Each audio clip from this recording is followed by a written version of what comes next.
Today, we're going to talk about how to set, plan, and achieve your goals. I call it thriving in the fast lane. And to me, it's about being highly productive without feeling stressed out or overwhelmed. I remember what it used to be like running around all day, getting a lot of things done and moving at a really fast pace, but at the same time feeling exhausted and overwhelmed. I would lay my head on the pillow at night, and that would be the first time that I took just a couple of minutes for myself to rest. As soon as that happened, all the thoughts of the day would pop into my mind, and I'd end up having a hard time falling asleep, which continued to make the problem worse. When I started having panic attacks and anxiety, I really didn't know what the cause was. My husband would say, Danette, what's causing you stress? And I would say, I don't know. Like sometimes I would be in a moment that would be perfectly happy, and I would all of a sudden feel stress. That's what started me on this journey to figure out how to end my panic attacks and anxiety. I was able to end the anxiety using what I call inspired thinking. And what's interesting is that when the anxiety went away, my productivity skyrocketed, which is the opposite that you might expect. You might think of being highly productive as a state of being that creates stress and anxiety, but that's not the case. The stress and anxiety that we put on ourselves in our effort to be perfectionists and people pleasers actually takes time away from productivity. Today, we're going to break down productivity into a very simple 3-step formula to help you set, plan, and achieve your goals. Hello and welcome. Danette here. Thank you for joining me on the Shine First Today podcast. If you're interested in being highly productive without being stressed out, then you're in the right place. Please consider subscribing so that you can stay informed when we release new episodes like this one. Today, I am super excited to announce that our planner book, Thriving in the Fast Lane, is now available on Amazon. In this book, Thriving in the Fast Lane, 90 Days to Set, Plan, and Achieve Your Goals, we have developed a number of writing exercises, a number of prompts, a number of goal-setting exercises, and we've given you templates for 4 months worth of activity. And at the end of each month, one of my favorite parts in here is the reflection on the previous month. I'm super excited. We'll put a link to this in Amazon, but I'm so proud of this. And if you decide to pick up a copy, I hope you enjoy it as well. Early on in my career as a financial advisor, I was very busy, very successful, working very hard, and at one point, I had an opportunity to attend a conference. It was all women financial advisors. We had a breakout session where we were able to ask some senior women financial advisors what their tips were and strategies to give to us, the young ones up and coming. And one of the questions to the senior advisor was, how do you get to sleep at night? The response from the first mentor at the table was, well, that's easy. I take sleeping pills. The other senior advisor, nodded and said, yeah, that's what I do too. And I thought to myself at the time, I thought that just can't be the answer, right?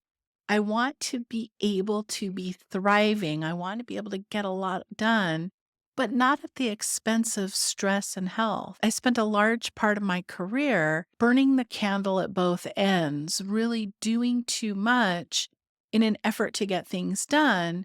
I was in the fast lane, but I wasn't thriving. I was high achieving at the expense of taking care of myself. I got a tremendous amount of things done, did great at work, took great care of my family, but again, generally at the expense of sleep and exercise. And that's really when the panic attacks began. Since I've been practicing the Thriving in the Fast Lane concept, I have launched 2 podcasts.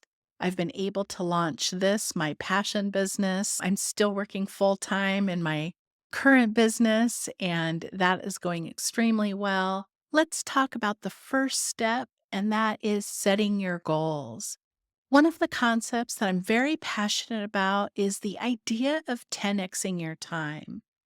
I heard it explained this way. If you want to double something in your life, if you're a business owner and you want to double your revenue, then the way to do that would just be to work harder. You already know how to do what you're doing. And so if you want twice as much of that, then just work harder. And that is what I used to do in the past. I think that's what a lot of us do. But if you want to 10 times something, if you are running a business and you want to 10 times your revenue, then you have to have true transformation.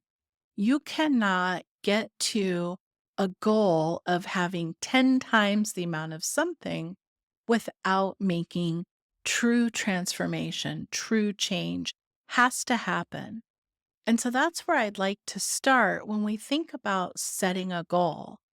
I want you to think about it in terms of soul fulfilling, something that is going to make a major difference in your life, something that right now, today, if you think about it, you're not 100% sure if you could actually accomplish it. That's what gives you energy and the ability to put as much effort as possible into achieving something that you don't actually give yourself a 100% chance of achieving. Earlier in the year, I had the wonderful opportunity to hear Brendan Bouchard, the motivational speaker, talk about goal setting.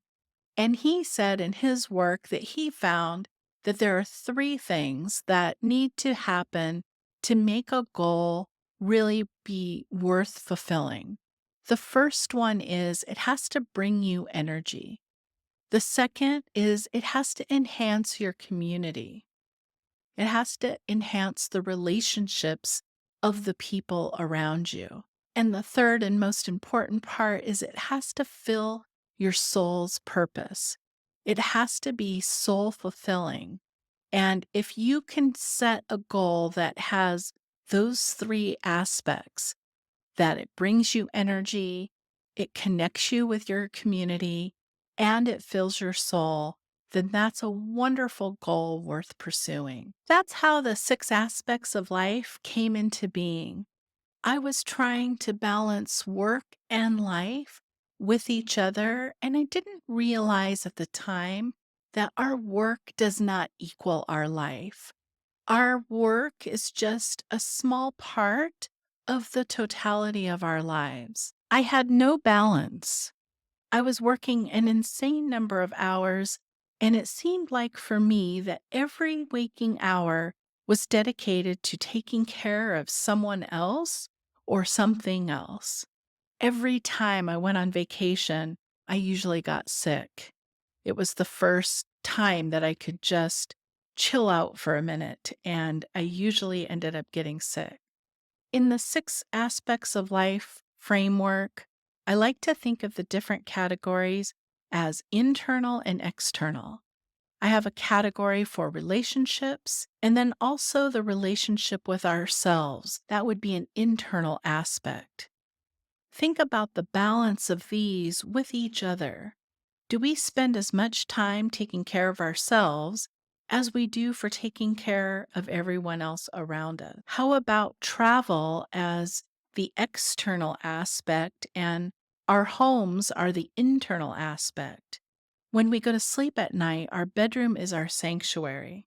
When we travel, have you brought something from your home to help your temporary home feel special? I travel for work a lot, and I usually bring a diffuser with essential oils. We know what work is, but what about play? How much time are we devoting to taking a new class, learning a new hobby like playing the piano, learning a foreign language?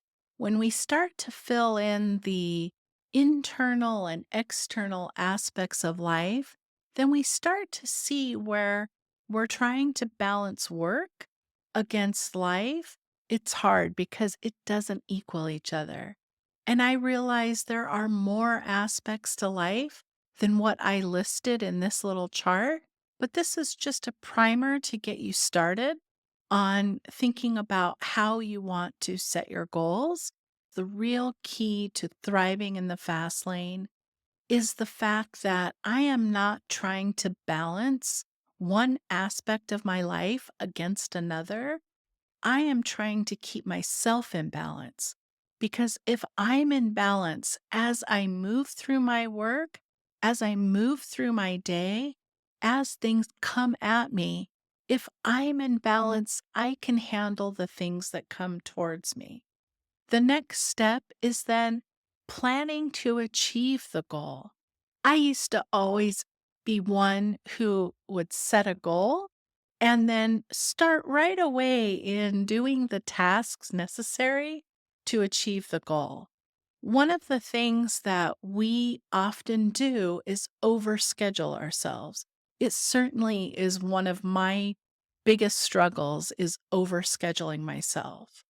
I use a tool called Calendly, and even if you don't have people booking into your schedule, I would highly recommend using this program because what it allows you to do is create a boundary on your schedule.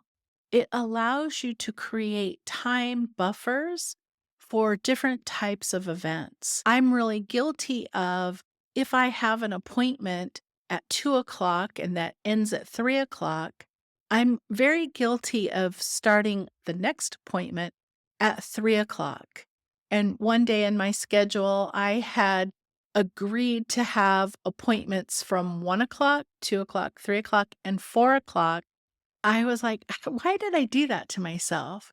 If you set up appointments in Calendly and you set this little special thing called a buffer, it will not let you overbook yourself.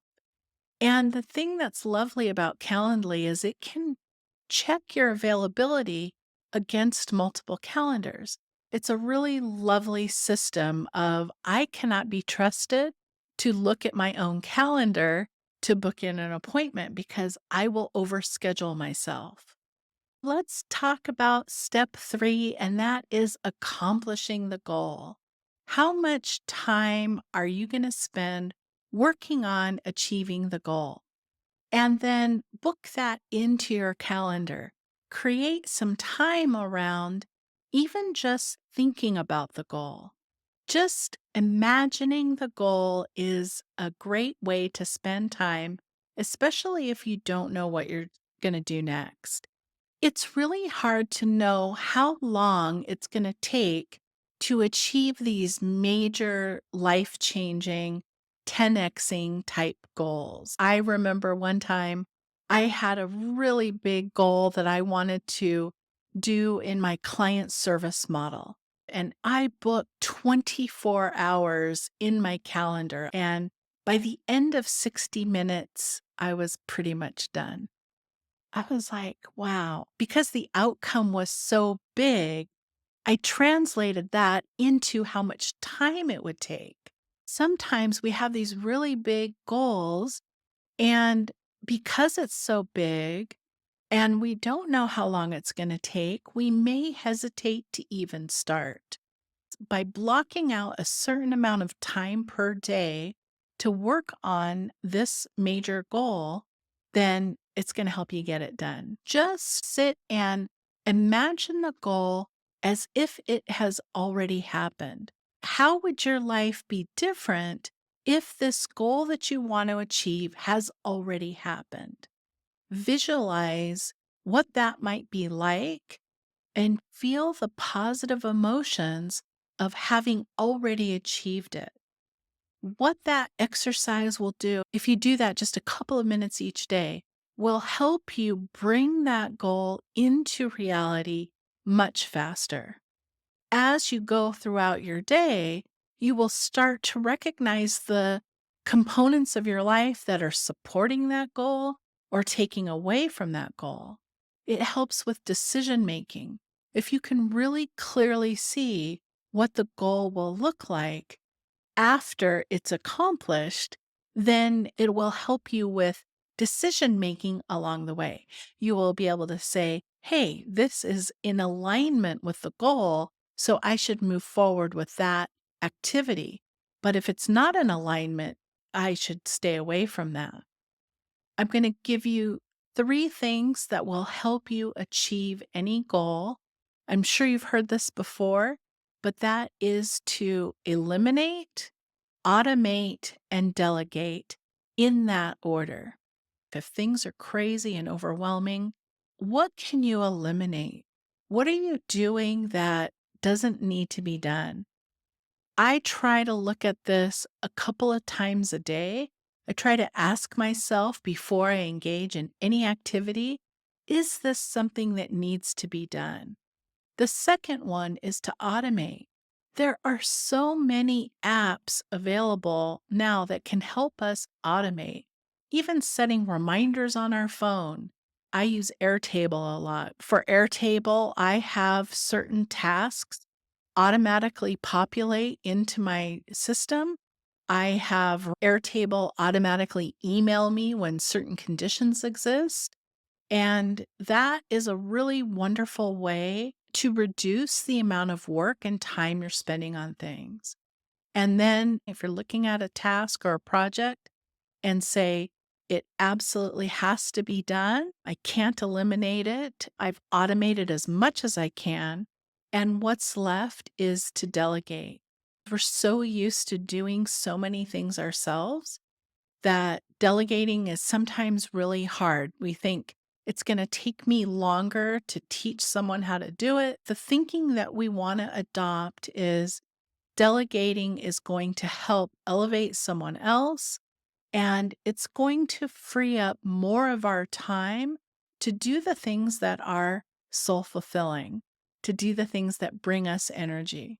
If it's something that you've done hundreds of times and you're really good at it and you know how to do it, probably something that can be delegated. For me, the most effective tool in my toolbox for accomplishing really big goals is getting what I call inspired help or using the inspired thinking method.